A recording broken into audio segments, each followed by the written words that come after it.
Olá, boa noite mais uma vez para você, família Conexão Três Pontas, família Pod Café Podcast, sejam muito bem-vindos. Estamos ao vivo, segundou, em horário nobre, mais ou menos, um pouquinho mais, um pouquinho menos. Eu, jornalista Roger Campos, chegando para mais uma edição especial, mais um super convidado e, claro, aquela conversa aprofundada, bom papo, e eu já te convido para puxar a cadeira, sentar à mesa com a gente e tomar o melhor café do mundo, o café Cocatrel, e também o programa Além da Cocatrel tem um oferecimento da Gestão AgroSoluções. O programa já está ao vivo para você acompanhar na nossa multitransmissão pelo Facebook do Conexão Três Pontas, pelo Facebook da Rádio Sentinela FM 99 e também na versão gravada a partir de amanhã.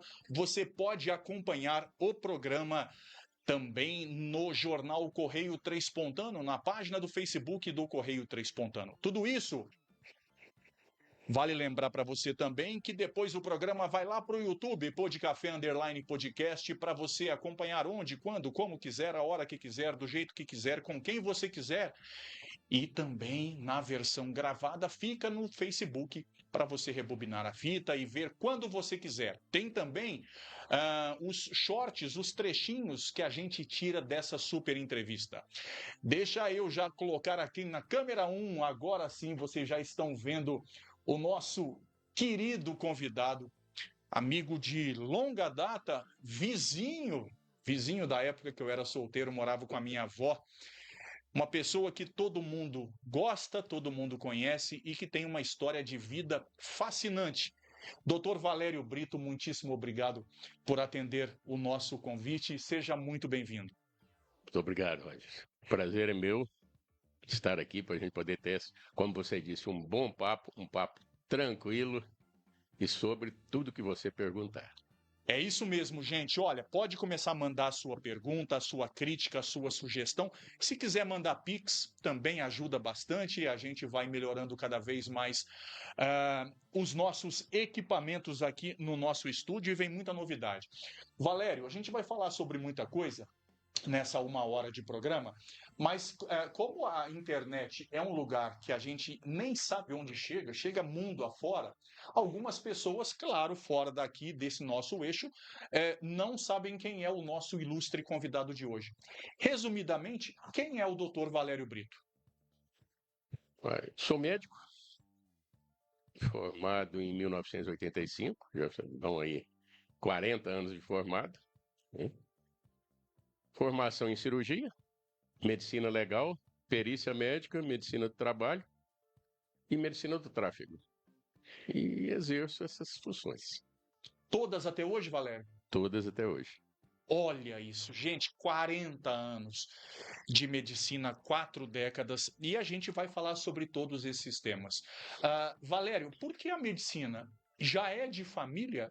O que o jovem Valério, lá no ensino médio, lá na escola, no primeiro grau, já pensava? Chegou a cogitar uma outra profissão na vida? Não. Meu pai era médico, eu desde novo gostava, acompanhava ele em algumas coisas e sempre pensei em medicina. Não cheguei a falar, vou fazer uma engenharia, vou fazer uma odontologia, não. Sempre pensei em fazer a medicina e a cirurgia, que eu gosto de resolução.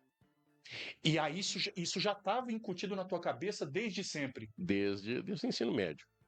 Até o ensino médio a gente não pensa, né? Sim. Até quando eu fui para BH, eu fui para Belo Horizonte no segundo ano do ensino médio. Aí que você raciocina, fala, não, eu quero é a medicina. Até lá, aqui na 8ª série, na molecagem aqui, você não raciocina muito, hein? Aqui no primeiro grau você estudou onde, Valério? Aqui foi no Grupo Cômico Vito, certo? No ginásio São Luís e no antigo Dom Inocêncio. Ah, que época boa! Você tem lembrança de alguns colegas de sala que hoje, nas mais diversas profissões, são pessoas conhecidas aqui em Três Pontas? Tenho. Quem foi teu colega de turma? Vamos lá, da minha turma que está aqui hoje. O Otamiro está em Alfenas, o Machado,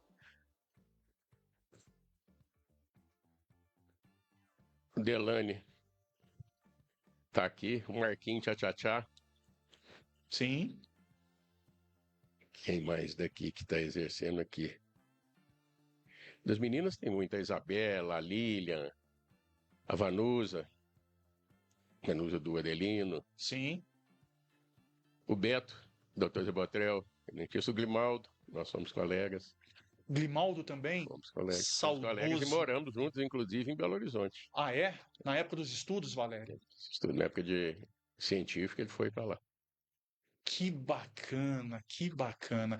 E você disse do Beto também, do dentista? Beto dentista. O Beto dentista também, cruzeirense fanático. Fanático.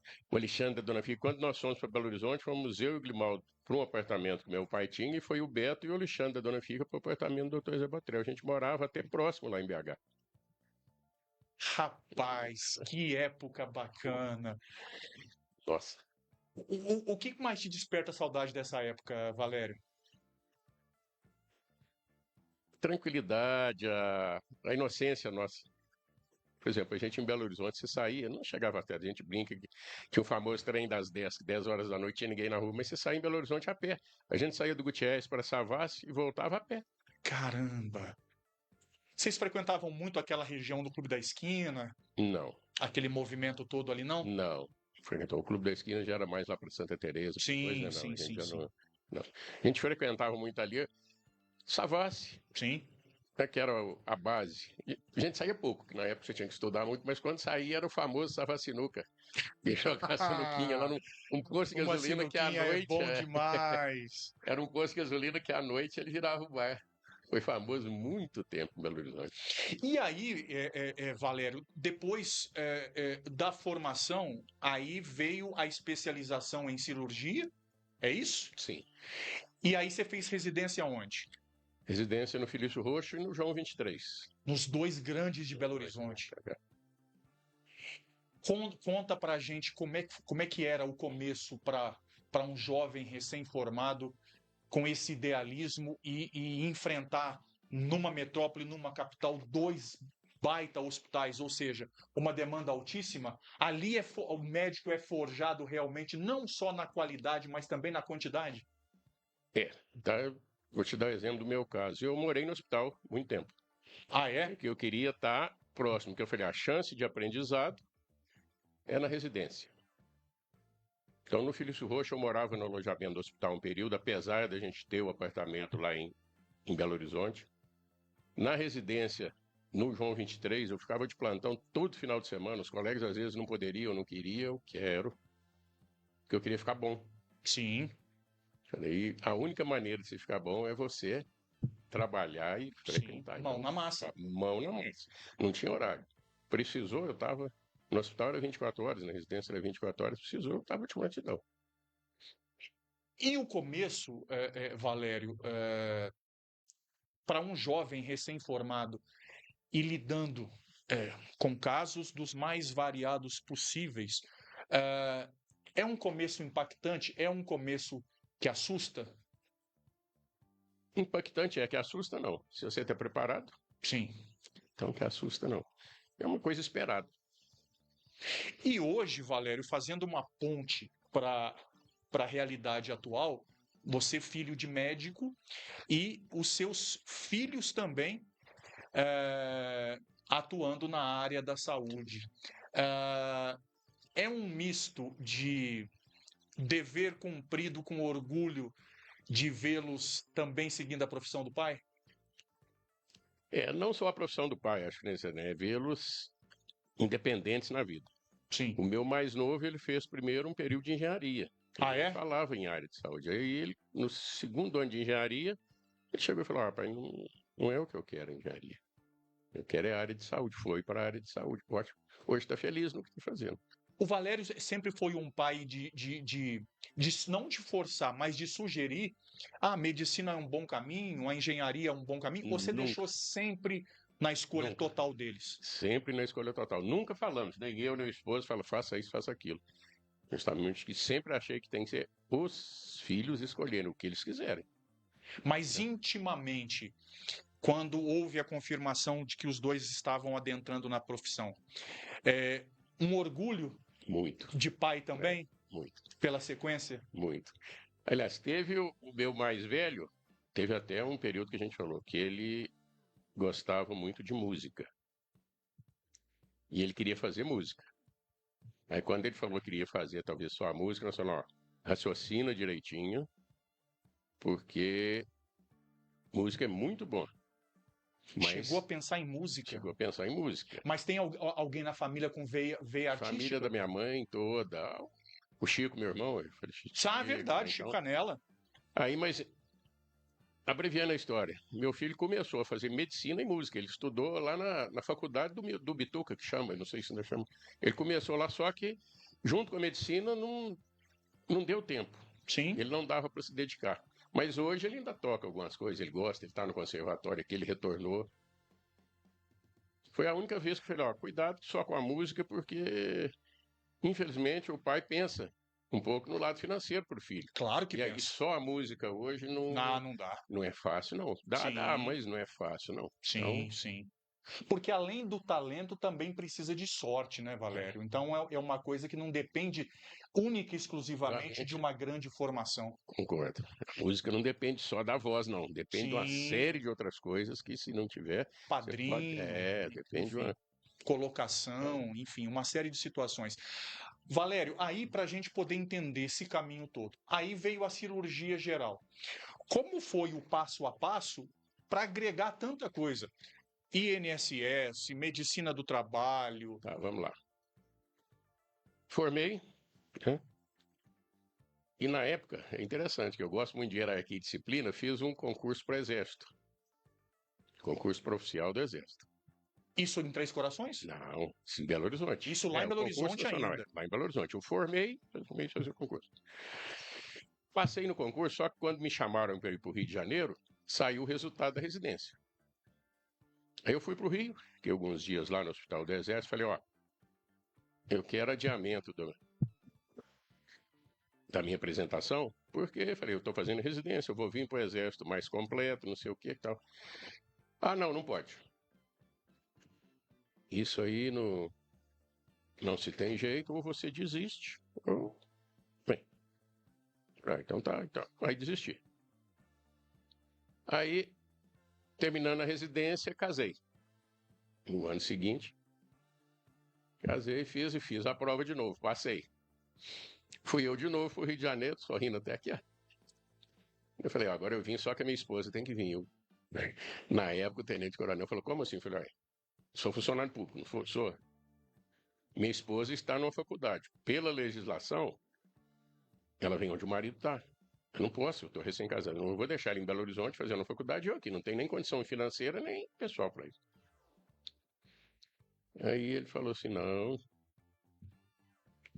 Vocês, quando são aprovados, vocês estão no estágio probatório. Você fica 2 anos, qualquer funcionário público, né? Eu sabia disso. Você fica 2 anos probatório, depois que você é considerado. Aí sim. Sim. Aí eu fui e falei, o senhor tem certeza? Ele daí brincou comigo que eu era o único que tinha passado 2 vezes e não ia ficar. Não existia isso na história. Eu falei, eu não vou poder ficar, não vou deixar minha esposa. Aí eu fui para a polícia, fiz a prova na polícia, passei. Aí, na época, eu estava em Belo Horizonte, estava coordenando a UTI hoje o Madre Teresa, já era o Madre Teresa. Nós fundamos a UTI lá, na época a irmã me chamou e falou, ó, a UTI é sua e todo paciente cirúrgico daqui, eu tinha terminado a cirurgia, né? É seu. O paciente que chega cirúrgico sem indicação médica de algum médico do corpo clínico é seu. Comecei a atuar lá e, na época, o pai ficou um pouquinho doente. Antes eu não tinha ideia de ficar lá, eu tinha ideia de voltar. Falei, vamos embora para Três Pontas. Aí viemos para Três Pontas. Aqui eu comecei na cirurgia e na polícia. Depois não aqui, que aí me transferiram, eu fui para São João del Rei, depois Lavras, depois Varginha. Aí, e comecei, o que acontecia na época, quando a gente chegou aqui em 1990, não tinha médico para fazer as perícias previdenciárias da INSS. Eu comecei a fazer. Antes como médico contratado. Aí em 2005, foi o primeiro concurso. Não tinha, entre 1984 e 2005, não tinha existido concurso. Teve um concurso. Aí eu passei nesse concurso e passei a ser perito federal concursado também. E estamos aí até hoje. E aí, a gente já entende essa gama toda de ações. Eu só não sei como que se conseguiu e consegue, mas principalmente lá atrás, quando a gente é um pouco mais jovem, conciliar isso tudo. Cirurgia geral, o INSS, medicina do trabalho. Já tinha Cleantep na época, Valério? Tinha Cleantep é de 1994, acho. 3 ou 4. Aí depois nós. Mas na época trabalhava 24 horas, entre aspas. Pois é. Eu não vi os filhos crescerem muita coisa. Estava aqui perto, mas você não via, que era plantão aqui, correndo ali, trabalhando aqui. Aí, a partir de 2005 é que começou a diminuir, que em 2005 eu larguei a cirurgia geral. Aí melhorou, aí eu tive mais tempo, porque na cirurgia eu não tinha tempo. Às vezes eu estava aqui e tocava o telefone. Ah, tem uma avaliação aqui no pronto-socorro. Ah, tem isso aqui, ah, tem aquilo ali.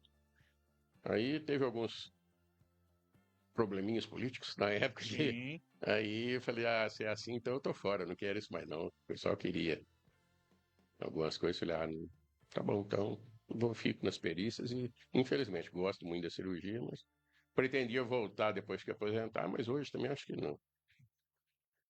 Ele vai chegando, você quer descansar, o corpo não aguenta, a cabeça aguenta, mas seu corpo chega a um ponto que ele fala, opa. Eu quero falar muito sobre a medicina legal, que é um assunto que desperta muita curiosidade. Eu acredito que algumas pessoas, alguns conhecidos, amigos, devam ao longo dos anos ter feito a você as perguntas mais diversas de curiosidade possível. eh, quando está lidando com cadáver, com morto, enfim. Mas antes eu quero falar sobre o INSS, que é um assunto importantíssimo. Deixa eu agradecer aqui a nossa audiência. Muito obrigado pelo carinho de todos. Tá muito bacana lembrar que a gente está na multitransmissão do Conexão Três Pontas, da Rádio Sentinela FM e também do Correio Três Pontano, recebendo nesta segunda-feira, 13 de abril, ao vivo, o Dr. Valério Brito, um dos médicos mais queridos, mais renovados da história de Três Pontas. Valério, quando se fala em INSS, em perícia, principalmente partindo para o lado da população, o que se tem, até por falta de conhecimento, é a impressão de que o médico, o perito do INSS é quase sempre carrasco, quase sempre dificulta a vida das pessoas que precisam se aposentar e vira e mexe, como agora recentemente a gente ouve um monte de escândalo envolvendo INSS e isso tudo. Explica para a gente o limiar, a importância do trabalho do perito, como é o teu trabalho, e se em alguns momentos a gente sabe a pessoa, a figura humana que você sempre foi, que você é. Saber se foi em algum momento difícil conciliar a razão com a emoção, ou seja, a emoção muitas vezes de ver uma situação difícil de uma pessoa que precisava aposentar, mas por outro lado a razão de verificar que ali não era um caso de aposentadoria mesmo, enfim. Esse é o ponto mais difícil. Eu imagino. Por quê? O que o leigo confunde? A perícia ela é fundamentada em legislação. É lei. Tá? Então eu tenho que cumprir a lei. Não é a vontade do perito. Porque se fosse, o perito aposentava, afastava todo mundo. Ele não ganha ou perde nada não afastando. Só que Sim. se ele não seguir os trâmites, aí depois ele pode até cair num escândalo igual esses aí, de roubo. Falou, aposentou fulano, Beltrano, tá ele trabalhando com aquilo lá. Tava de culeio, tava... Sim. Tá? Então, como é que funciona a perícia previdenciária? Eu vou avaliar a capacidade de trabalho para a função de contribuição. Vamos dar 2 exemplos práticos para se entender. Um de nós, vamos supor, eu, você e um motorista de caminhão. A gente estava junto num carro, teve um acidente, nós 3 perdemos uma visão com o acidente. Tá? Eu vou afastar no máximo 6 meses, você vai afastar no máximo 6 meses, porque é o tempo que o corpo leva. Quando se eu perder uma visão, eu vou perder a noção de profundidade. Se eu for pegar essa xícara aqui, eu posso fazer assim, assim. Depois de 6 meses, o corpo adapta. Eu tenho a mesma noção normal. Então, eu posso voltar. Você pode ser repórter, pode ser médico. O motorista de caminhão, ele aposenta com essa lesão. Por quê? Visão monocular, ele não pode ser motorista profissional. Falta da visão periférica. Tá? Segundo, dona de casa. Eu pego uma senhora dona de casa, vamos lá, que tem 68 anos. Vamos aumentar um pouquinho, 70 anos. Você pega uma senhorinha, vozinha, vamos lá. Ela mora, o marido, também é velho, e cuida do neto. Enquanto a filha trabalha, o neto fica lá, a filha sai do emprego e pega o neto. Aí ela vai fazer uma perícia. Ela não vai afastar. Por quê? Aí ela pode trabalhar na roça? Não. Ela pode ser dona de casa? Pode, tanto é que ela é. Sim. Então a gente olha isso, a profissão. O que você faz e o que você precisa. A doença, não. Agora o que muito que o pessoal confunde? Ah, mas eu não tenho dinheiro para comprar remédio. Ah, eu preciso do dinheiro para isso. A gente não pode confundir, nós não temos, o perito não tem justificativa pericial, fala, ó, ela não está tomando remédio, está com a hipertensão descontrolada porque não tem o dinheiro, então eu dou o benefício. Não existe. Por isso também, Valério, que as pessoas confundem muito, e aí eu te confesso que é uma informação nova, de um jeito claro que você trouxe para a gente, que acho que muita gente não tem essa informação, falta a informação do acidente que você hipoteticamente disse, ou seja, nós três envolvidos numa mesma situação, tivemos a mesma lesão, mas ela não é incapacitante da mesma forma, igual, porque dependendo da minha profissão eu posso continuar exercendo, dependendo não. Então não há uma regra. Olha, se você perder uma visão independente da sua profissão, você vai aposentar. Não é assim que funciona. Não. Depende da sua profissão de contribuição. Por exemplo, um outro exemplo, eu chego, você. Mesma coisa, nós temos um acidente, você é trabalhador rural. Sim. E o fulano, ele é programador de computador, que ele trabalha sentado. Aí eu perco meu pé, tá? Ou perco para baixo do joelho. O trabalhador rural vai aposentar. Sim. O programador não. Sim. Ele desempenha o trabalho todo sentado. Ele pode sentar, mas ele tem dificuldade para locomover. A gente não pode olhar isso. Aí eu trabalho, eu tenho que subir uma escada. Isso também a gente olha a profissão. Aonde você vê a profissão? É o famoso CBO, Código Brasileiro de Ocupações. Você vê aquilo ali. Para a sua profissão, a sua patologia impede? Impede, você afasta. Sua patologia não impede de exercer? Então você não afasta. E não tem relação com idade. Tem... Valério, e uma outra situação. Eu não sei quantificar, eu não sei o percentual disso.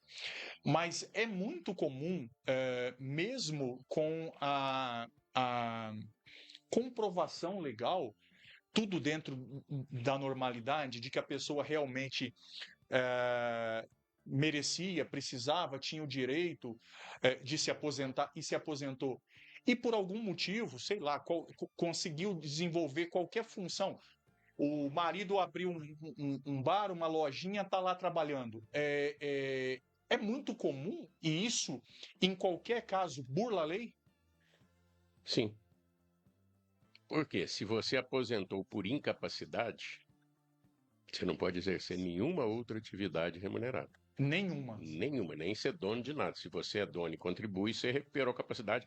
É o que a gente está falando, para uma função. Perfeito. Ah, eu sou meio, eu sou dono de um mercadinho, dono de qualquer coisa. Então, eu posso fazer essa função. Perfeito. E é muito comum, Valério, acontecer de denúncia e das pessoas perderem a aposentadoria, depois de ela já concebida, por volta ao trabalho, um trabalho informal? Já fui, mas eu não sei te falar o número de denúncia, mas às vezes a gente faz isso. Você pega a pessoa aposentada e chama, o governo manda chamar, passa Sim. pela gente, para avaliar se ela pode retornar. Geralmente, esses casos é denúncia. Em tese, toda aposentadoria tinha que ser revista de 2 em 2 anos. Só que não é. Porque não tem médico para isso, não tem o governo, não tem esse controle. Mas em tese era para você aposentou de 2 em 2 anos, você passa, manteve. Não manteve, hoje você pode fazer outra coisa. Pode ser reabilitado. A reabilitação no Brasil é um problema sério, mas existe. Reabilitação é que eu vou te dar uma outra função, vou te dar escolaridade. Perfeito. Uma outra curiosidade, daqui a pouquinho eu vou ler as mensagens que estão chegando aqui, as pessoas já participando com a gente do programa. Mande a sua mensagem, a sua pergunta para o doutor Valério, faça o seu comentário para ilustrar o nosso programa de hoje. Nós vimos recentemente, Valério, um caso esdrúxulo. Eu não me lembro se é um filho, se é um neto, se é um sobrinho que manteve um tio ou tia falecido e chegou a levar no banco numa cadeira de rodas para poder tentar sacar dinheiro, enfim. Na tua trajetória toda, você se recorda de um caso similar ou de muitas tentativas de golpe? Não. Não é uma Similar prática não muito é uma comum. prática comum, não. O que às vezes a prática é comum é você estar na perícia ou o periciado querer aumentar o que ele sente para te induzir um pouco. É a coisa mais errada que o periciado faz. Ele tem que ser sincero, falar o que sente, que aí você faz um juízo de valor perfeito. Porque se ele começa a aumentar muita coisa, você liga com a fisiopatologia e fala, mas a doença dele é aqui, não dá isso, não dá esse movimento. Você tem os meios, tá? Perfeito. Ah, eu estou com doença no ombro. Você sabe os movimentos que faz cada ligamento, se um está arrebentado, você sabe. Tem movimento que o ligamento não entra. Aí a pessoa não fala que não consegue fazer nada, aquele movimento. Você já começa a suspeitar, fala, não bate. Aí pericialmente você nega.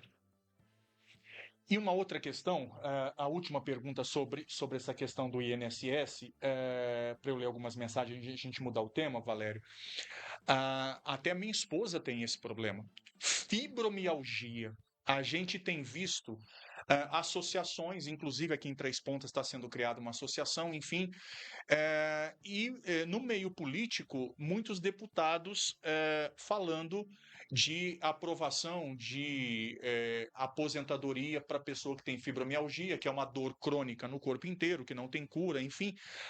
O que você pode falar sobre isso e para essas pessoas que têm fibromialgia em Três Pontas, se realmente na sua opinião, se é caso de aposentadoria e qual o caminho certo a ser tomado?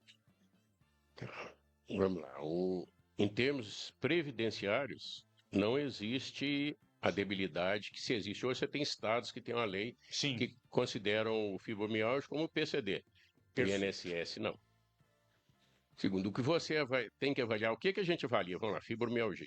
Primeiro, que já é um diagnóstico difícil. Sim. Segundo, que para perícia você tem que comprovar o quê? Eu estou tratando e não estou melhorando há muito tempo. Então, se para perícia você não comprova isso, você chega na hora da perícia, estou com dor, estou isso, o médico escreve. Mas o que que... Vamos lá, o tratamento de dor. O que que a gente considera um tratamento de dor? Existem tabelas de tratamento de dor, existem parâmetros de tratamento de dor da sociedade de dor que falam, eu estou com dor, eu tomo remédio A. Se eu não melhoro, eu tomo remédio A mais B. Se eu não melhoro, A, B, B, C. E aí vai por onde? O Perfeito. que acontece hoje? A pessoa chega, tô morrendo de dor. Aí pega o atestado do médico, o que ele está tomando? Novalgina? E usa um cataflã se tiver dor. Isso não é dor crônica, isso para perícia não caracteriza. Pode caracterizar para o médico, o paciente ele achar que dor é subjetivo, mas para o perito eu tenho que ter prova real. Perfeito. Como é que eu falo que você está tendo a dor crônica e eu vou te aposentar se você não tem tratamento contingente com a dor crônica? E outra, a dor crônica ela vai te gerar o desuso te leva a atrofia muscular, você tem uma série de coisas que você olha para não... Porque a fibromialgia ainda não existe aquele diagnóstico, falar, você fez isso aqui, te dá certeza, não tem. Sim.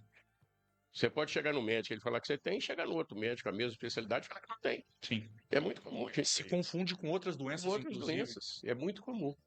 Então, essas doenças de dor, o que é o essencial? Comprove durante a perícia que o tratamento de dor, conforme as tabelas de dor, conforme a Sociedade Brasileira de Tratamento de Dor, está sendo mantido. Se você comprovar isso, com certeza você vai afastar. Agora, se não comprovar, em termos periciais, não tem jeito. Outra coisa que o pessoal às vezes confunde, por exemplo, a perícia com a justiça civil ou federal. Nós, peritos, estamos presos a normativas previdenciárias. O juiz, não. O juiz, se ele mandar dar um benefício, a pessoa não tiver nada, é critério do juiz. Ele faz juízo de valor, nós não. Eu tenho que comprovar. Por quê? Nossos laudos são sempre auditados por outros e coisas. Falam, mas vem cá, por que você deu esse benefício? Ou por que você não deu? Mas um juiz não consegue dar um laudo ou emitir uma decisão fixa. É sempre provisória, ou seja, é sempre sujeita a uma reanálise do perito lá na frente, ou não? Atualmente é, mas não era. E o que acontece? Por exemplo, Tinha decisão definitiva de juiz. tinha decisão definitiva, mandar aposentar. Hoje não, hoje as coisas têm. Porque eles estão vendo isso. Como é que acontecia? O INSS não manda um perito assistente. Aí o juiz nomeia um médico, o que está difícil, ele nomeia o doutor João. Sim. O doutor João faz um laudo de 3 linhas, o juiz acata, porque ele não tem o conhecimento. Ele não tem um contraditório do outro lado. Hoje hoje você não vê benefício judicial acima de 2 anos. Geralmente, quando chega nisso, eles mandam passar no perito presencial. O juiz já determina na sentença, fica no tempo, se até tal tempo, ou reabilitar, ou alguma outra coisa. Perfeito. Existe uma escala de aposentadoria através de perícia, aposentadoria por invalidez, enfim, entre homens e mulheres, uma escala? É muito mais homens do que mulher, Valério? Não sei te falar isso, não. No teu Em trabalho em Três estatística- Pontas era igual? Quantitativamente era igual? Nunca prestei atenção. Deixa eu te falar que isso não. Mas em tese, não deve ser, porque em termos de força de trabalho Sim. assalariado, o homem hoje, eu acho que hoje você tem mais homens trabalhando que as mulheres. Sim, sim. Na coisa braçal, né? Coisa braçal. Nas decisões É. hoje, cargos mais de escritório, enfim, as mulheres estão, graças a Deus, ocupando mais E espaço. são cargos que você vê menos solicitações, porque as funções administrativas elas vão te levar a menos incapacidades decorrentes de alteração do corpo do que as funções braçais. Perfeito. Né? Deixa eu ler 2 mensagens aqui. Fátima Campos, esse sobrenome é bom. Fátima Campos, boa noite, boa noite. Maísa Patrícia Veloso, boa noite, Roger. Sem comentários, boa noite. Doutor Valério, tem um respeito, um carinho enorme pelo ser humano e profissional.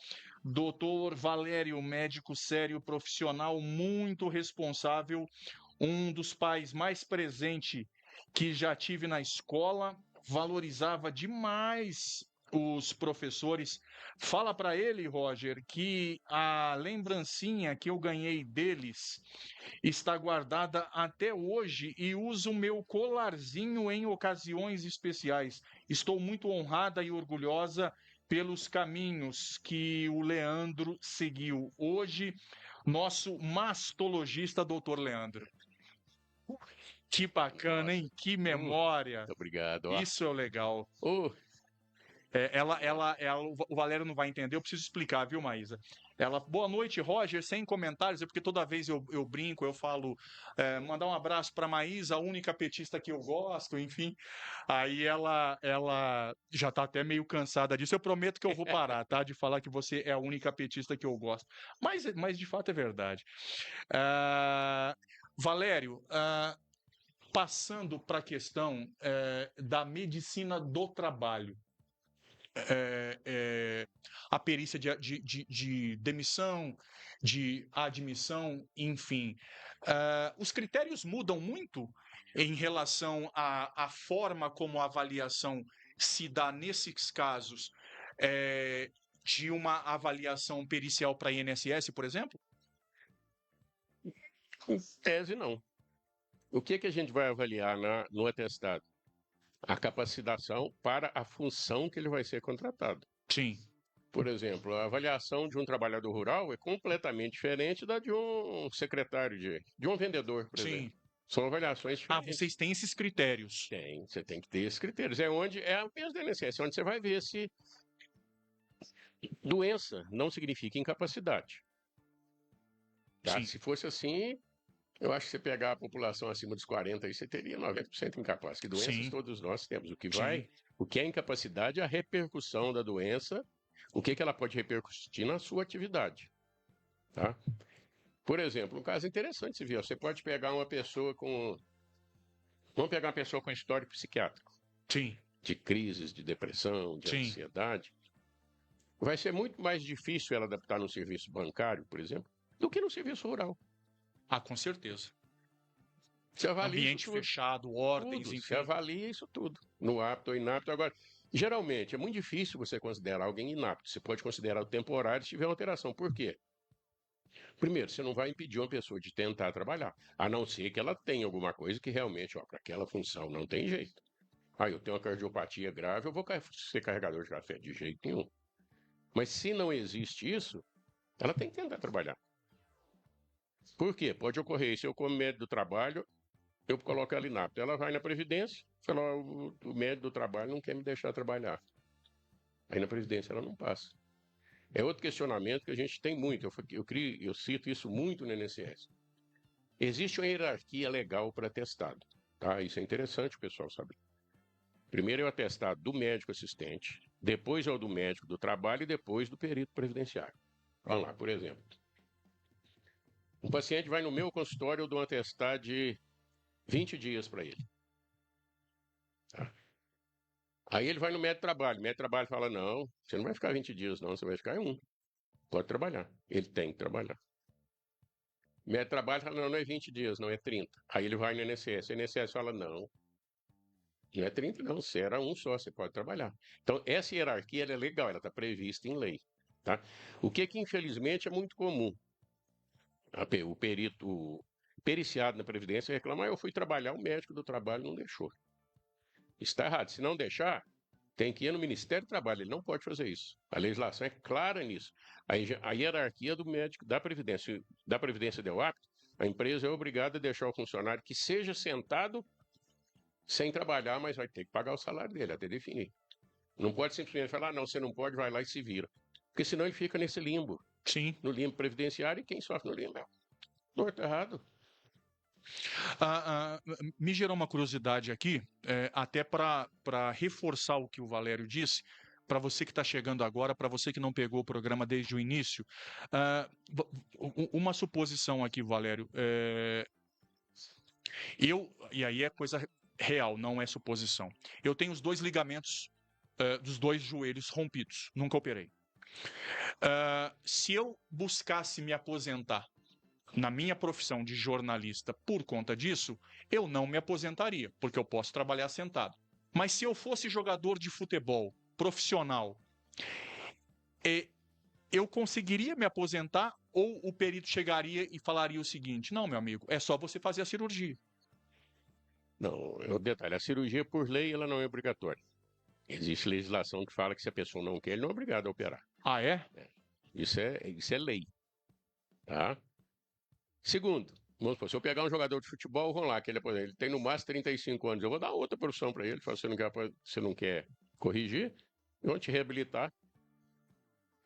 Você tem uma outra profissão, você treina ele num curso de computação, pronto, você vai ser analista de computador e está de alta.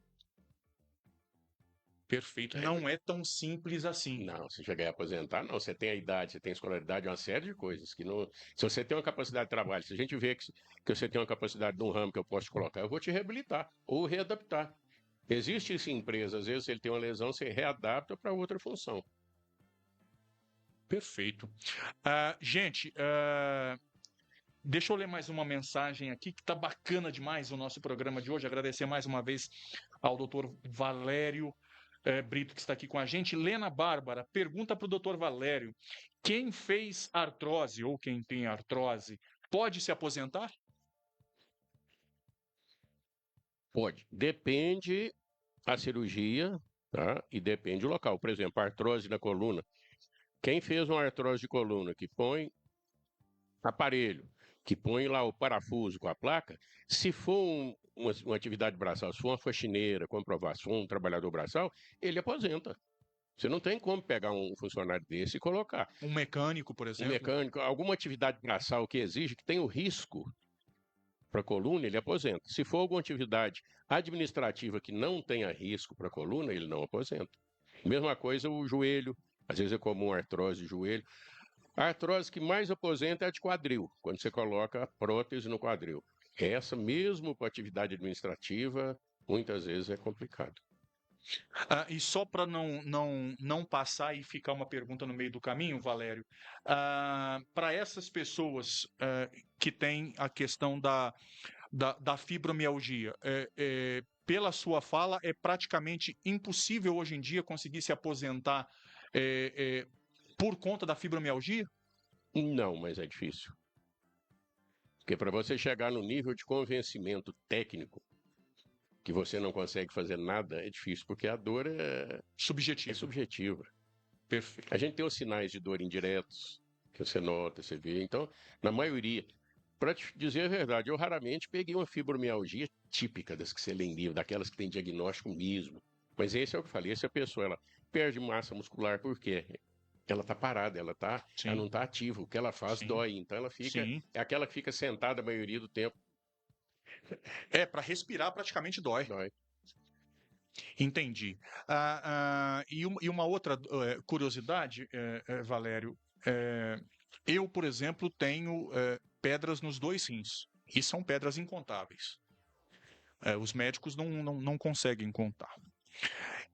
E naquela escala de dor, dizem, eu não sei se é verdade, o Valério pode me corrigir, que a dor de cólica renal, e eu sei bem que dor que é essa, é uma das dores mais fortes que o ser humano pode sentir, abaixo do câncer, da dor do câncer, enfim, e aquela questão da mandíbula, que é a pior dor do mundo, tal, enfim. Saber se é isso mesmo e se uma pessoa com pedras infindáveis nos rins, que provoca uma dor insuportável, se isso de alguma forma também pode facilitar uma aposentadoria. Pode gerar um benefício, tá? Mas aí vai ter que ver, primeiro, sua função renal, se ela está normal ou não. Se ela não Sim, estiver normal, já. Segundo, aquele mesmo esquema que a gente falou, dos protocolos de tratamento de dor, que o SUS tem, vários têm. Aí você tem que seguir até que, esse protocolo não melhora. Porque a cólica renal, geralmente, ela é periódica. É é, dificílimo você ver uma cólica direta. Se for direto, ela vai dar uma endonefrose, vai dar algumas coisas, você vai exato, cair para uma cirurgia. exato. Então, aqui não é, ela é periódica. Nos períodos de dor aguda, você afasta. Nos períodos que ela remiu, você volta à atividade. Aí, no caso, então, um afastamento e não uma Uma aposentadoria. aposentadoria. Aí vem o benefício por incapacidade temporária. Qualquer doença pode dar. Eu tenho uma lombalgia aguda, você pode afastar 2, 3 meses, depois reavalia, se melhorou, você volta a trabalhar. Perfeito. E uma última curiosidade, aí como cidadão, ao mesmo tempo como perito, enfim, como médico, mas como cidadão, nos últimos anos, nas últimas décadas, tem ficado, além de mais difícil aparentemente para se aposenta mais tardiamente. Qual que é a tua opinião sobre isso, Valério? Olha, a tendência mundial é essa, pelo aumento da expectativa de vida. Sim, Né? os países vão envelhecendo. Bom, vamos lá, se a gente pegar aqui, ó, em 1900 e... Vamos pegar a década de 60, entre 60 e 70. 60 anos já era velhaço e você morria com 60 e pouquinho. Hoje nós já passamos de 60, chegando aos 80, então Sim. tem que se ter algum cuidado com isso. Nós temos mais capacidade de trabalho, nós temos... Hoje o serviço pesado nesses locais envolvidos já diminuíram muito. O país, o governo, ele tem que ter um esquema seguinte: opa, nossa população envelheceu, a população mais velha tem uma capacidade de trabalho físico menor. Então nós temos que oferecer alguma coisa para se fazer com essa capacidade menor e não aposentar todo mundo. Porque se a gente for ver hoje, é um absurdo. Antigamente, vamos lá, tinha função aí que se aposentava com 41, 42 anos. É complicado você pegar uma pessoa na plena produção da vida e aposentar. Eles vão esquecer a doença. Vão pegar a aposentadoria por idade, tá? Sim. Não pensa doença. Não pode na vida hoje, não tem jeito. Né? Gente, eu vou fazer uma pausa rapidinha aqui para o Dr. Valério tomar uma aguinha. Enquanto isso, eu vou privilegiar os nossos anunciantes, os nossos patrocinadores. E no segundo e último bloco, nós vamos conversar sobre medicina legal. Alanis, minha filha caçula, é apaixonada nessa área. E vamos falar também sobre fé, sobre o acidente do Dr. Valério e sobre a importância da fé na sua reabilitação. E o que é mais interessante nisso tudo, se bem que, graças a Deus, hoje não é uma exclusividade do Valério. Houve uma época, há décadas atrás, que não era muito comum você ver um médico, filho da ciência, acreditando em forças ocultas, em Deus, enfim. Hoje não. Hoje está tudo muito atrelado e a história de recuperação do Valério é uma história fantástica. Eu não sei se ele vai se recordar. Pouco tempo depois do acidente, assim que ele já estava, graças a Deus, 100% ou quase, pequenas sequelas na época. Eu estive na casa dele entrevistando o Valério. Lá, se eu não me engano, eu fui a primeira pessoa a entrevistar o Valério. O Valério me deu uma entrevista porque houve uma comoção gigantesca. Eu acho que até nas maiores tragédias da vida, algumas coisas nos servem de lição para a gente ver que valeu a pena. Eu acredito que talvez antes desse episódio o Valério não tinha dimensão de como ele era querido, do quanto ele era querido pelas pessoas que ele nem conhece, enfim, pela população de uma forma geral, uma grande corrente de oração. E aí a gente vai falar muito de nossa mãe também. Vou só para o intervalo rapidinho, enquanto isso o Valério toma uma aguinha, e eu vou privilegiar aqueles que nos ajudam a construirmos o nosso programa, o nosso Pod Café Podcast, transmitido ao vivo pelo Conexão Três Pontas, pela Rádio Sentinela e também pelo Correio Trespontano. Um abraço a todos que estão acompanhando o nosso programa, que fica na versão gravada também, para você rebobinar a fita e assistir quando quiser, tá? Cocatrel, a cooperativa dos cafeicultores da zona de Três Pontas, é questão de confiança, vale muito a pena você depositar o seu café, você acreditar em quem tem tradição. Cocatrel é sinônimo de confiança. Dr. Luiz Roberto Laurindo Dias, cardiologista, clínica médica, cardiologia, eletrocardiograma, 99841-3363. Deixa eu falar dessa queridíssima doutora Carla Cristina Bernardi, médica nefrologista, minha médica também, atendendo na Clinova, ela e o esposo, doutor Gabriel, dando um suporte lá na hemodiálise. Ai, meu Deus, que medo da hemodiálise, mas a gente precisa parar de temer um tratamento. Tem que temer quando não tem tratamento nenhum, né? E a hemodiálise é uma sobrevida para quem precisa. Isso é trauma por conta da minha mãe, que passou por isso, enfim, faleceu por conta disso, faleceu recentemente por conta das questões renais. E fica o alerta, tá, gente? Temos aqui um médico que pode me contestar se eu estiver falando bobagem. O rim é um dos órgãos mais silenciosos que não avisa quando está com algum probleminha. Então, faça aí a sua medição de ureia, de creatinina, de acordo com a avaliação de um médico, quando ele te pedir, enfim, achar necessário, para que você não tenha a sua situação renal agravada, seu problema, a função renal agravada. 3661-3261. Vale muito a pena você fazer o seu check-up e amanhã, na hora do almoço, você sabe que aqui em Três Pontas temos Galvão Restaurante, comida deliciosa, um cardápio maravilhoso, churrasco perfeito e a entrega é super rápida. Eu recomendo, como recomendo agora, para você que está com aquela fome.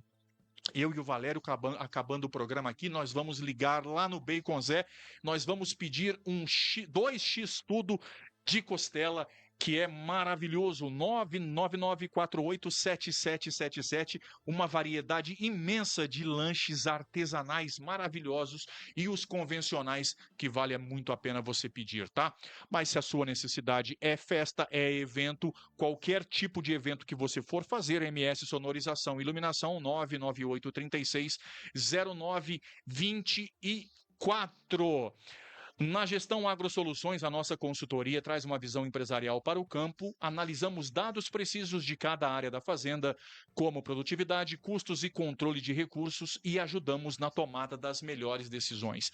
Se a sua empresa rural, se a sua fazenda está passando por um momento financeiro turbulento, nada melhor do que você abrir a porteira para a Gestão AgroSoluções e para o CEO Gustavo Faria. Realmente é uma mudança da água para o vinho, toque de Midas, ele dá um jeito na sua fazenda, na parte financeira. E para a gente fechar o programa, claro que se a gente transmite ao vivo com essa qualidade, é porque a gente tem ConectaNet, e se tem ConectaNet, tem TV Conecta, TV por streaming, canais variados, para que você realmente possa se divertir tendo uma gama de canais que vale muito a pena. Deixa eu colocar o nosso convidado no telão aqui de novo. Doutor Valério, você lembra quando foi tirada essa foto? Eu, hein? Certamente a Ana Paula deve saber aonde Ela foi deve tirada essa lembrar. foto, mas não é uma coisa muito comum a nós homens lembrarmos datas e lembrarmos de algumas ocasiões em comum. Valério, vamos partir para esse assunto fascinante e para algumas pessoas tenebroso. A primeira pergunta, que é a tradicional de um jornalista para um médico legal, de medicina legal. De onde surgiu o fascínio, não sei se esse termo está errado, por trabalhar com os mortos? Vamos lá. Primeira coisa que se confunde um pouco da medicina legal com morto, não é? 90 e poucos por cento do que a gente faz é no vivo. Sim. Menos de 10% é no morto. Por que eu fui? Eu já te falei uma coisa do Exército, e como eu fiz a cirurgia, desde que eu comecei a residência de cirurgia, eu acompanhava o IML em Belo Horizonte, para poder estudar anatomia, ver as lesões e uma série de coisas. A necrópsia nada mais é do que uma cirurgia no morto. O respeito é o mesmo. Você abre com o mesmo respeito, você analisa e fecha. Você tem que ter o respeito pelo cadáver, a mesma coisa de um vivo. A diferença é que o vivo ele sai da cirurgia, você vai vê-lo depois no quarto. O morto, não. Mas o que se aprende numa necrópsia, a evolução da medicina, a base dela é a necrópsia. Doenças antigas, várias doenças aí que você não sabia que descobre, é com a necrópsia. Impossível quantificar quantas autópsias, quantas necrópsias o Valério já fez na vida? São 35 anos. É muito. É muito. É muito. É muito. Valério, e no começo, mesmo com todo o estudo, enfim, tudo isso, em se tratando de pessoas mortas, de cadáveres, enfim, batia um receio, nunca nada te tirou o foco assim, aquelas coisas curiosas que a gente ouve sempre, de que na sala tal se escutou uma respiração, se escutou um gemido, Não, isso não existe. nada Não, disso. nada. E como eu acompanhei muito cedo, logo depois que eu comecei a cirurgia, então, e me serviu muito, inclusive para os plantões no pronto-socorro, a destreza que você pega com as mãos, a leitura que você faz dos órgãos.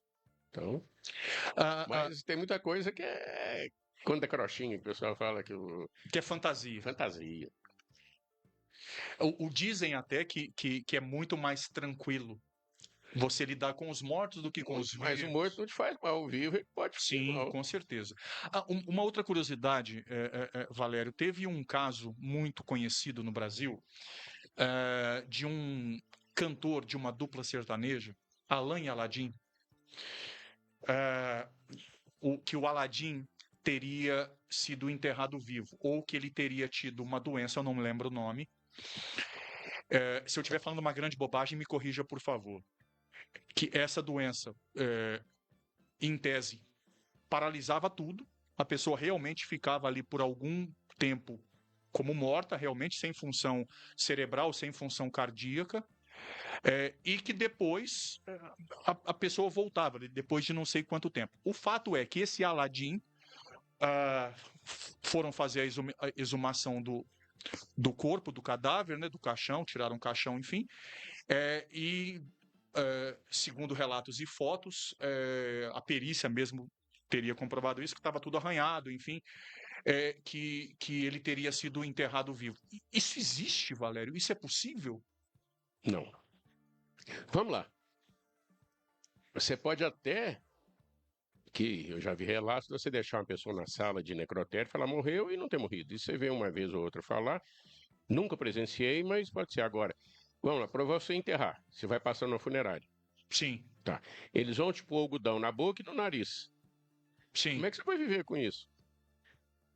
Mais o tempo de etc. Então isso é falácia. Não existe. Não existe isso. Não.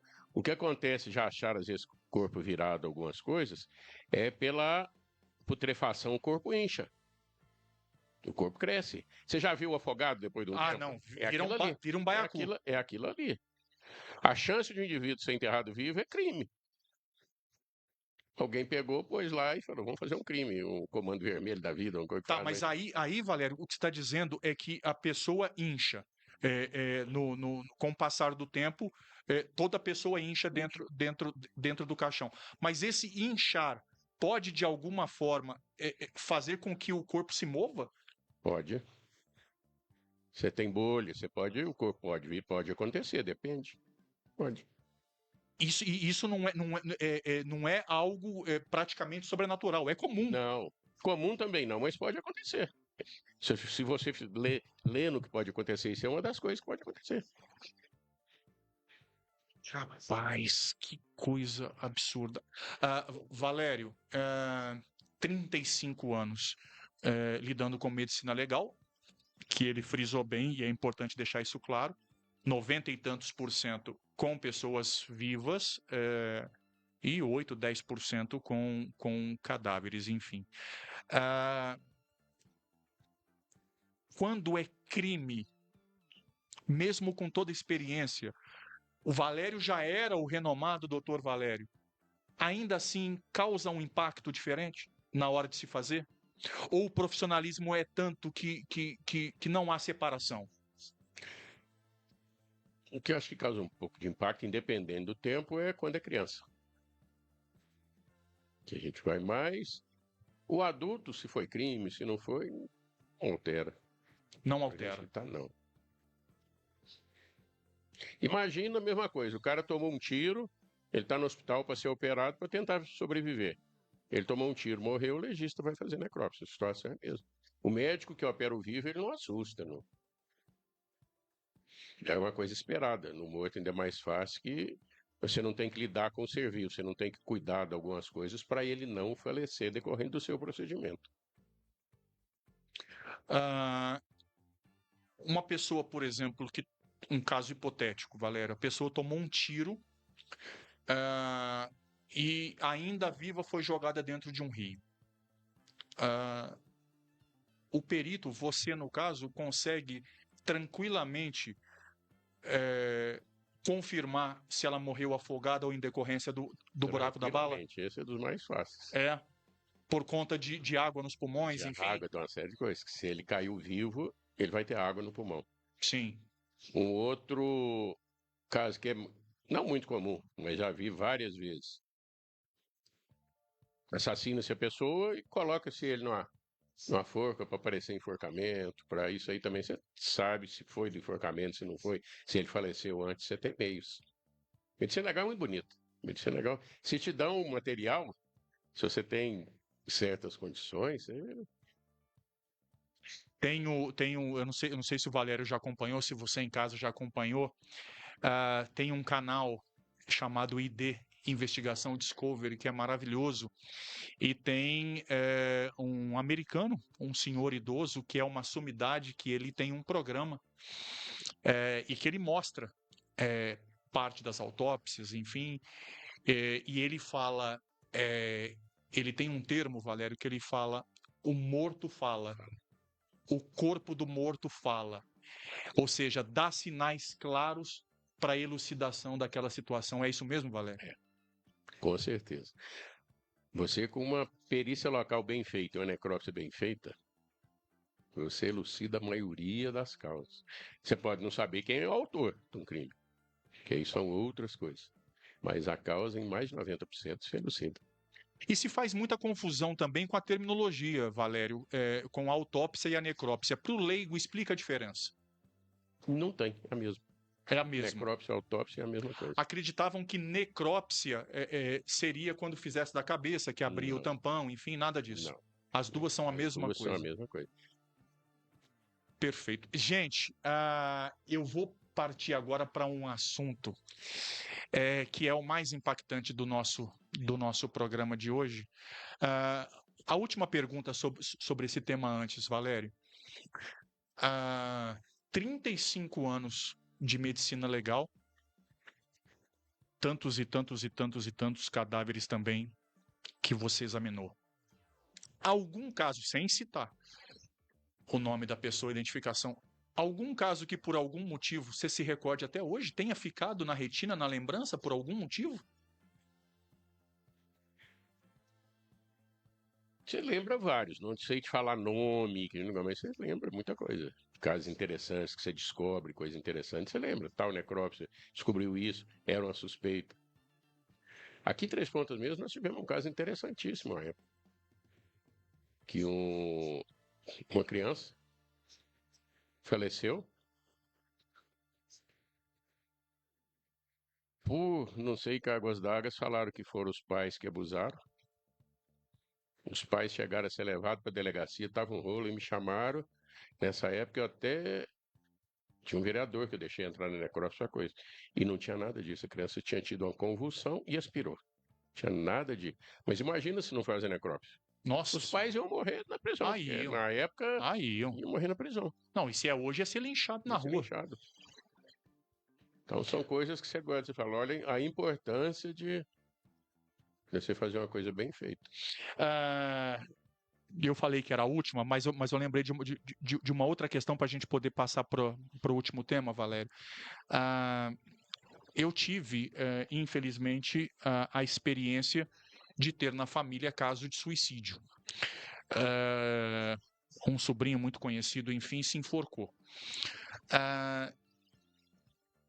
É possível que a pessoa que se enforque ela permaneça pendurada e viva por alguns minutos e dê tempo de se arrepender, como algumas pessoas acreditam, ou não? É coisa realmente instantânea e morre por asfixia somada, às vezes, à quebra do pescoço? Como é que é?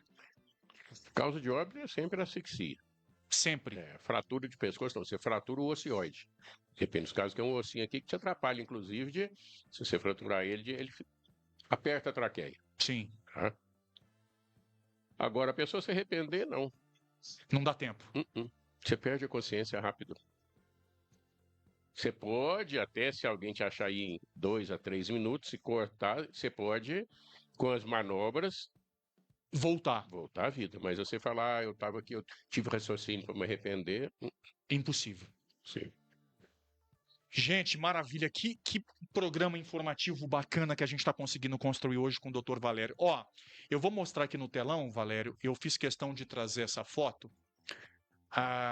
Eu vou trocar essa foto aqui por essa daqui para a gente poder comentar, que é uma sequência de fotos que realmente é muito marcante para todos nós aqui em Três Pontas, mas claro, especialmente para o nosso convidado, para o Dr. Valério, para a esposa, para os filhos, para a família de uma forma geral, mas também é impactante porque também caminha pela questão da fé. Eu não sei se vocês em casa estão conseguindo ver mais de perto aí. Deixa eu trocar a câmera aqui, colocar na câmera 3, olha lá, ó.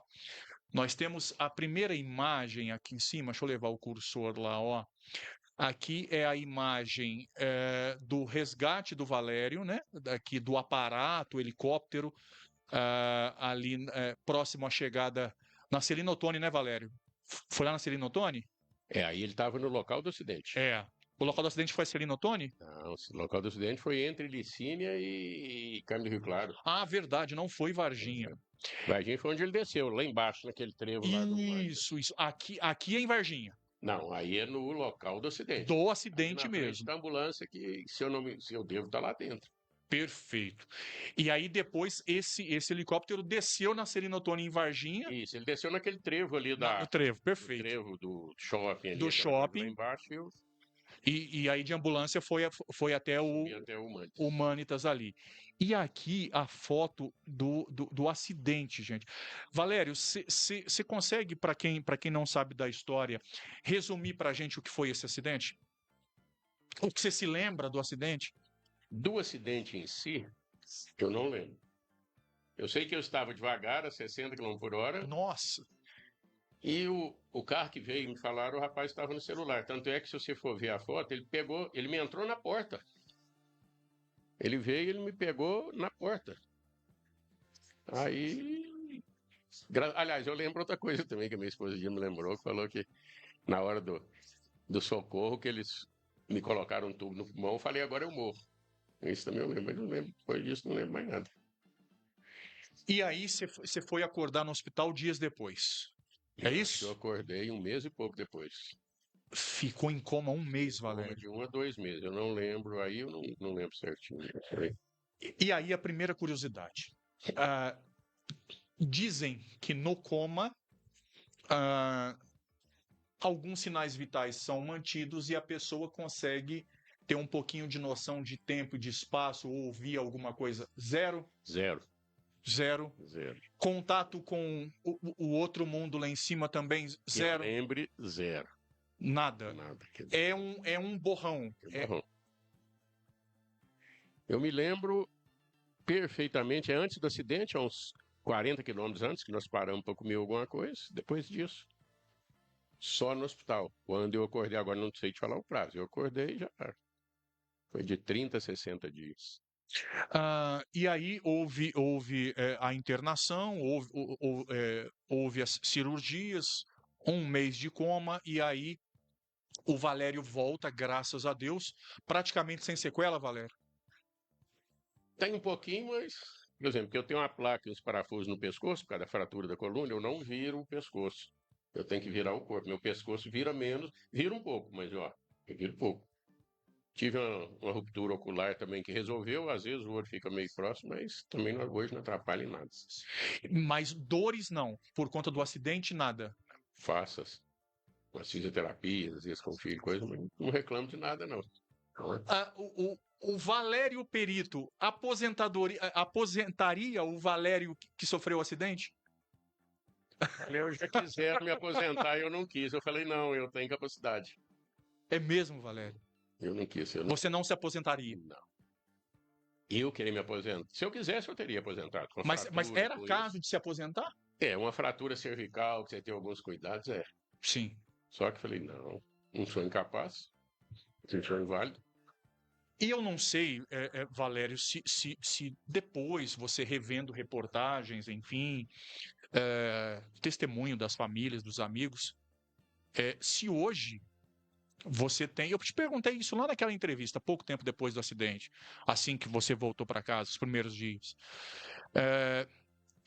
Você tem noção da corrente, da quantidade de pessoas, do mar de oração que Três Pontas virou durante esse borrão da tua vida, esses 30, 60 dias de coma? Tem. E graças a esta corrente de oração, essas coisas, que eu acho que eu estou vivo até hoje, onde os milagres existem. Que é muita gente pedindo, E não adianta que, no meu caso, só a medicina não explica. A medicina explica alguma coisa, só a medicina não explica. Tem muitas coincidências. Não é coincidência, não existe. É onde vem Vem a mão santa. a mão. E aí eu lembro da tua emoção nessa primeira entrevista, de você falar da importância da nossa mãe na tua recuperação. Por quê? Olha, como legista, eu fiz 2 exumações, participei de 2 exumações, e que eu acho que é o único legista no mundo que participou de 2 exumações de candidatos a santo, que foi a do Padre Vitor e da nossa mãe. Você participou das duas. Participei das 2. Da nossa mãe, eu tenho até hoje, ele não está aqui, que agora ela estava com um terço na mão. O terço dela estava intacto, igualzinho. Aí depois da exumação eu peguei o terço, a gente tirou e levei no Carmelo para deixar com as irmãs. Falei, esse aqui ela tá só, não é seu. Então aonde eu vou, hoje ele não está comigo, porque eu pus ele, eu queria ter um jeito de pescoço. Mas aonde eu vou, eu levo. Meu Deus. Só uma ponte. Além da questão do terço, algum outro achado que te impressionou ou que te emocionou, tanto na nossa mãe quanto no Padre Vitor? A nossa mãe, quando vive, eu tinha contato com o Padre Vitor, né? Sim, A nossa mãe, sim, não era contemporâneo. Nossa mãe, meu pai gostava muito do Carmelo. Eu já tive situações de passar o dia no Carmelo. Eu lembro quando em 2010, na época eu fui candidato. Falei, eu vim aqui para realmente, mas se eu vou ser, se eu não vou ser, se eu posso, eu queria ficar aqui um dia, num quartinho lá quietinho, com Deus, para rezando, para iluminar. Falou assim, não é para ser, fala, sai, não vai. Sempre acreditei muito nela. O Padre Vitor, alguma coisa em si na exumação? Algo que você se lembre assim com Não, muito que tem carinho? chamado a atenção, não. Mas o Padre Vitor, meu pai tem o nome e eu tenho, né? Sim, Paula Vitor. sim. Ele é, Mas deve ser muito emocionante, né, Valério? nossa, Muito nossa, emocionante. É, nossa. e ali na exumação de luvas vocês tocam nos ossos, enfim. Meu Deus, um privilégio. E aí, para a gente poder fechar o nosso programa, para a gente ir para o nosso paredão de hoje, que é um quadro muito bacana, rapidinho para a gente poder fechar, Valério. O que o acidente, à beira da morte, literalmente, mudou no Valério? Quem era o Valério antes do acidente e quem é depois? Alguma coisa foi modificada, foi amplificada? Valoriza mais algumas coisas que você não valorizava tanto? Para modificar ou não, depende mais de quem convive com a gente para dizer. Que a Sim, gente dizer, eu mudei isso ou aquilo, às vezes você fala que mudou e realmente sim, quem convive falou, não mudou não. sim. Mas que você valoriza mais a vida, valoriza mais família, você procura uma série de outras coisas. Você dá muito menos valor à coisa material. Eu nunca dei muito valor à coisa material, mas você dá menos ainda. Você tenta ajudar. Eu acho que nas funções que eu estou, por exemplo, na perícia não tem como ajudar mais. Eu tento fazer o correto. Se dependesse Sim. de mim, coisa, mas é onde você tenta. O que você pode fazer para ajudar o próximo, faça. Perfeito. Valério falando de bens materiais, que ele não é apegado e não é mesmo, mas tem um bem material que eu gosto muito, muito, muito. Aliás, até o meu sonho de consumo, a preta e laranja, o Valério já teve uma, que é a Electra Glide da Harley Davidson, a moto, que inclusive o Valério já desfez dela, porque quase meia tonelada para você. E no açougue comprar uma carne numa moto dessa é impossível, né, Valério? Cada moto você tem garagem. E eu brinco muito. A gente viajava bem, com a Ana Paula mais nova, com os meninos, eu viajava mais de moto. Depois que vem a idade, algumas coisas você para, fala, você tem uma moto desse tamanho. Sim. Para ficar parado. Para andar na cidade, ela não serve. Ela é muito grande e Não muito dá. pesada. Ela Não dá. não tem jeito. Então, Mas o amor pelas motos continua ainda hoje? eu tenho Tem 3, 3. Continua andando ainda, Valério? claro. Aqui, ó, só que hoje eu ando numa 650 para ir a Varginha, às vezes Sim, trabalhar, mas eu. sim. Pode. Harley não? Não, por enquanto não. Mas olha, eu tô atrás, tem uma Harley de 3 rodas, que é a Electra Glide 3 rodas, que é um É, show, só que no é Brasil um ela não tem. Ela triciclo. é não É... é bem um triciclo, ela é 3 rodas mesmo, que é diferente. Uma hora você vê a Ultra Glide, chama Electra Ultra Glide. 2 rodas na frente, não, né? Não, uma na frente, Uma mas na as frente. duas são juntinhas, igual moto, ela é próxima, ela não é igual Ah, triciclo, que é aquilo não. perfeito, perfeito. Só que ela só existe nos Estados Unidos, no Brasil eles montam, compram parte e monta, mas só com o tempo devagarzinho, que aí é essa a idade deixa. Aí dá. Aí dá. Gente, doutor Valério com a gente no nosso programa de hoje. Rapidinho eu vou mudar a tela aqui para a gente. Para que a gente possa se deliciar com o nosso paredão, que é o quadro que a gente fecha o programa, Valério. Eu vou te explicar rapidinho o que é o nosso paredão. É um quadro bem bacana. Eu vou tirar a gente aqui do telão, deixar só o quadro. Nós temos aqui figuras e situações por trás de cada número. Você vai escolher alguns números, são 10 escolhas, e você tem 1 minuto apenas para dar a sua opinião sobre cada tema, caso queira. Quando não quiser, fala declino, não quero opinar. Está preparado? Sim. Vamos lá, então? Vamos para o nosso paredão de hoje com o doutor Valério Brito, médico renomado, querido aqui em Três Pontas. De 1 a 30, qual a primeira escolha, doutor Valério? 9. Número 9. O número 9 de hoje Rapaz, já começou desse jeito? Qual será a opinião do Dr. Valério e a sua em casa sobre esse tema ou esse personagem? A primeira escolha é essa: Alexandre de Moraes, presidente do Supremo Tribunal Federal. Deve ser investigado. Assim como ele investigou os outros, ele tinha que ser, não sei se afastado, como ele deve ser investigado. Se não tiver culpa, ótimo. Se tiver, que pague. Ótima Dizer resposta. que não precisa código de ética, não precisa isso, eu não posso investigar. Que está acima do bem e do mal, está errado. Tá errado. Ele deve ser investigado. Não quer dizer que ele seja culpado. Perfeito. Vamos para a segunda escolha de hoje, Dr. Valério, de 1 a 30. 2. Número 2. O número 2 é esse. Deputado estadual Mário Henrique Caixa. Conheço pouco, mas faz um grande trabalho para Três Pontas. Ele é um dos que tem dedicado bastante para a nossa cidade. É importante ter os majoritários aqui apoiando, né, Valério? Você tem que ter. E hoje, em termos estadual, ele é o majoritário que mais dá ajuda a Três Pontas. Sim. Então, vamos para a terceira escolha, doutor Valério, muito bem, indo bem no nosso paredão. Terceira escolha. 16. Número 16. Esse. Eu faço um pouco de suspense, Valério. Eu preciso fazer um pouco de suspense para atrair. Rapaz, esse 16, meu Deus. Tem uns que gostam muito, tem uns que são indiferentes, tem outros que não gostam tanto. Aliás, nem Cristo agradou todo mundo. A terceira escolha do Dr. Valério, ex-prefeito Paulo Luiz Rabelo. Excelente pessoa.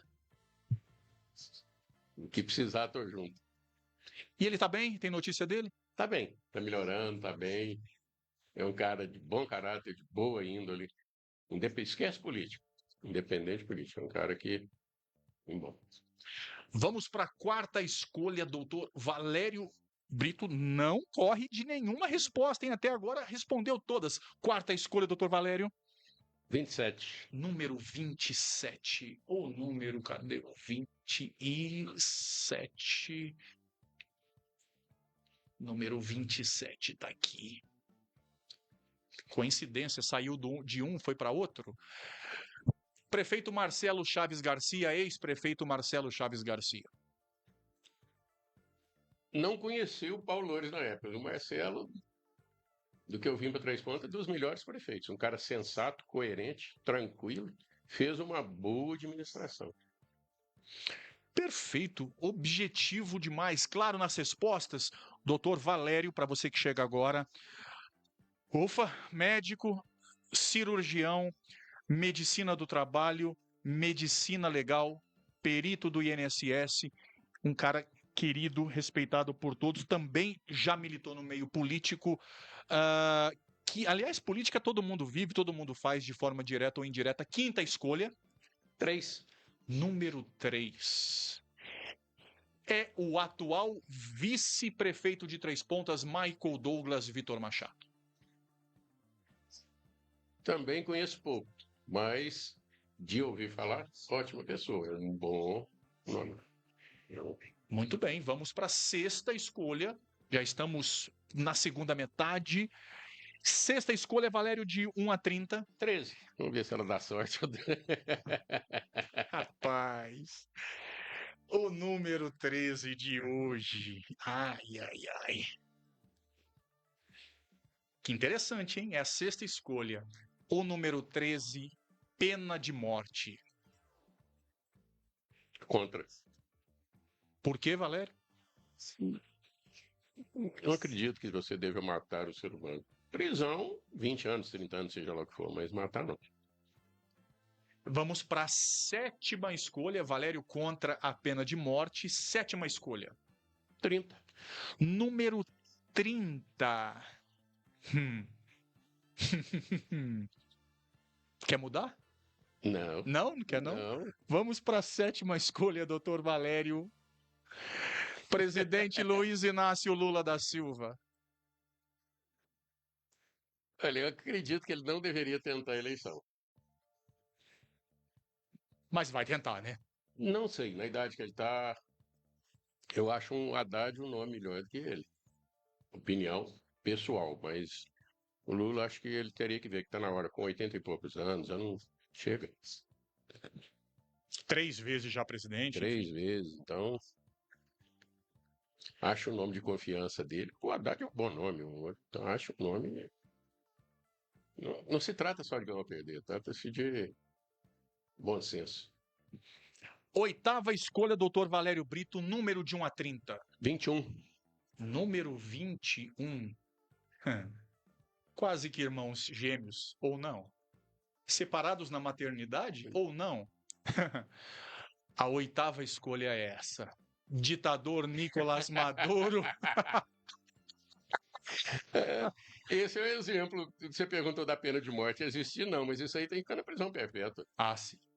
Isso aí, como se diz, o maluco do Trump só fez uma coisa certa, que foi pegar ele lá. O resto é tudo errado. Vai pegar ele lá, não tá errado, não.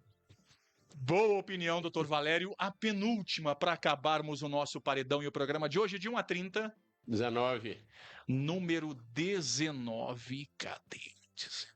20, 20, 18, 19. E é esse aqui. 19, vamos abrir.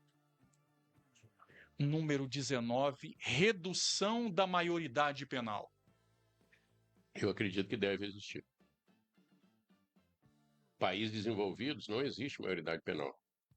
Depende do crime cometido. Se ele tem 10 anos de idade, dependendo Sim. do crime cometido, ele vai pagar com 10 anos. Não é porque eu posso Sim. fazer qualquer coisa com 10 anos e eu não pago nada. Estados Unidos, eu conto sempre isso, Valério. Um menino com 12 anos matou uma coleguinha de escola, prisão perpétua. Europa também é a mesma coisa, então não adianta. Depende do crime, depende da motivação, uma série de coisas. Então tem que se ter. Que hoje no Brasil, o que você vê? Você vê muita coisa adolescente praticando crimes por culpa disso aí, ó. Colocado no crime por maiores por culpa disso aí. Perfeito. Vamos fechar o nosso paredão de hoje, doutor Valério, com a última escolha de 1 a 30. Não no 1, já que eu peguei o 30. Número 1. Ah, que interessante. E também é uma área de atuação do doutor Valério. A volta da Zona Azul em 3 Pontas. Trânsito.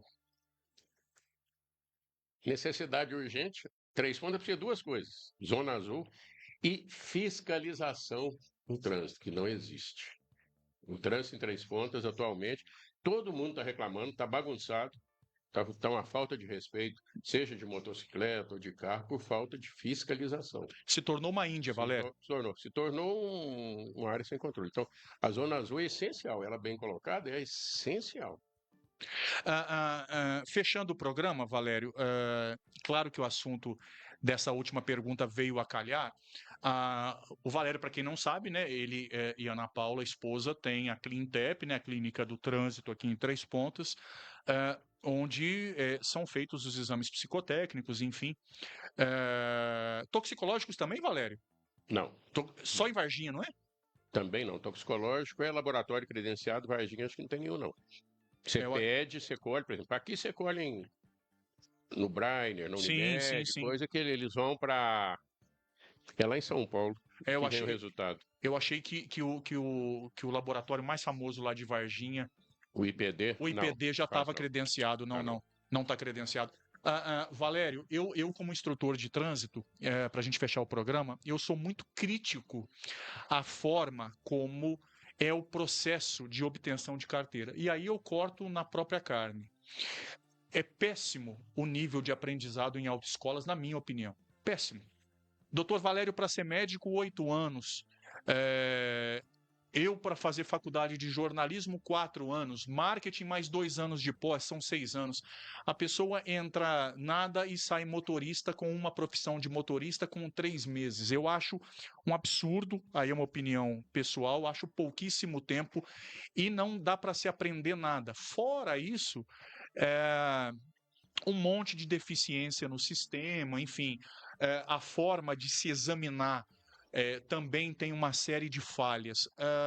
Você concorda que precisa melhorar muito e vem uma série de alterações? Agora não temos mais a obrigatoriedade de autoescolas, agora o aluno mesmo escolhe a quantidade de aula, enfim. Dizem que o atual governo já tem na manga aí um projeto para redução da idade para se habilitar. A vontade seria poder se habilitar com 16 anos. Enfim, o que eu acho uma temeridade, uma falta de responsabilidade absurda. Porque se com 18 a gente já vê uma falta de maturidade, imagina com 16, mas aí é só minha opinião como instrutor. Estou falando um monte de bobagem e eu defendo, Valério, que educação para o trânsito deveria ser matéria de grade curricular na escola pública a partir do 5º ano, também ser uma matéria para se aprender ano após ano, e quando chegar na legislação de trânsito, quando chegar num método que eu não sei qual será de ensino, a pessoa já tem uma noção. Como é que você vê essas questões todas? Eu vou te citar essas mudanças, que também acho um absurdo. Concordo que a educação do trânsito tem que ser matéria escolar, tá? Hoje o trânsito no Brasil mata mais do que qualquer outra coisa. Aí vem esse populismo lascado de economia, que se você for fazer o que o cidadão brasileiro está economizando, não dá nem R$ 1 por mês. O Estado continua cobrando as mesmas coisas, eles estão facilitando, querendo deixar habilitar quem não tem maioridade penal. Que você é uma incitação ao crime. Sim. Tinha que ser o contrário. Se você fizesse isso lá em 1940, que tinha meia dúzia de carros, perfeito, não precisava nem carteira. Hoje, com o trânsito como anda, você tem que ser muito mais rigoroso. E não é. Por quê? Por populismo. Por medida eleitoreira, essas mudanças. Perfeito. Gente, estamos chegando ao final do nosso programa de hoje. Nosso programa de hoje que foi excepcional. E aí eu faço a última pergunta, aquela tradicional para o Dr. Valério, para encerrarmos o nosso bate-papo semanal de hoje. Ter estado no Pô de Café Podcast pela primeira vez foi? Ótimo. Pode convidar que volto. Maravilha! Antes de me despedir do Valério, nessa 1h15 mais ou menos de programa, a gente pôde conhecer um pouquinho mais do carismático, do querido, do exímio profissional, do pai de família, do marido, do realizado pai de ver os filhos seguindo a mesma profissão, mesmo dando a eles a franca liberdade para seguir qual caminho fosse. A gente pôde entender que, segundo ele, tudo o que há por trás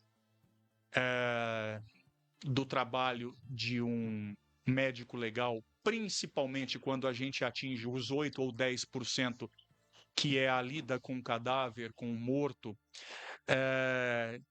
já passou da hora de tirar o véu da fantasia, de achar que tem assombração, que tem um monte de situação absurda, que tem coisas que acontecem e que é uma profissão das mais tenebrosas no sentido fantasmagórico da palavra. Não, muito pelo contrário, ele disse inclusive do amor que tem e usou a expressão, é uma profissão linda. 35 anos militando nessa função, já viu de tudo e nos mostrou em duas vertentes que sempre por trás de um grande médico há um grande ser humano. A primeira vertente é que 3 décadas e meia depois, quando se examina um cadáver de uma criança, ainda se sente. E sente muito, ainda é difícil. 3 décadas e meias depois, mesmo tendo passado por tudo, um simples terço que esteve na mão de uma freira, de uma irmã, hoje candidata a santa, é a ponte que ele faz com o além, é a certeza de que ele só sobreviveu a um acidente que a própria medicina não conseguiria por si só resolver, porque existe algo chamado fé, que é capaz de transpor, de ultrapassar qualquer limite da razão e da razoabilidade. Tivemos aqui hoje no nosso programa o Dr. Valério Brito, um dos médicos mais renomados, uma mente brilhante, um cara que conversa sobre todos os assuntos, que não foge de nenhuma pergunta e que, mesmo que não seja numa Electra Glide, continua cortando as estradas e fazendo do seu trajeto um grande ofício de vida. Valério, muitíssimo obrigado, imenso prazer. Leve o meu abraço para Ana Paula, para os filhos. Você é sempre bem-vindo e parabéns pela trajetória. Obrigado. Até a próxima, se Deus quiser. Gente, estamos encerrando o nosso programa de hoje. Muitíssimo obrigado pelo carinho da sua participação, pelas mensagens, pela audiência altíssima. O programa fica na versão gravada para você rebobinar. O Valério mesmo pode entrar lá no Facebook do Conexão Três Pontas. Se ele não tiver Face, algum parente que tenha o Facebook, vai lá, digita Conexão Três Pontas, ou Sentinela FM, ou Correio Três Pontano, e o Valério vai poder assistir a entrevista inteira, inclusive vai rever o paredão que ele tirou de letra, tirou, nota 10 de core salteado, foi muito bem. Nos vemos semana que vem, Deus abençoe, fiquem com ele, tchau.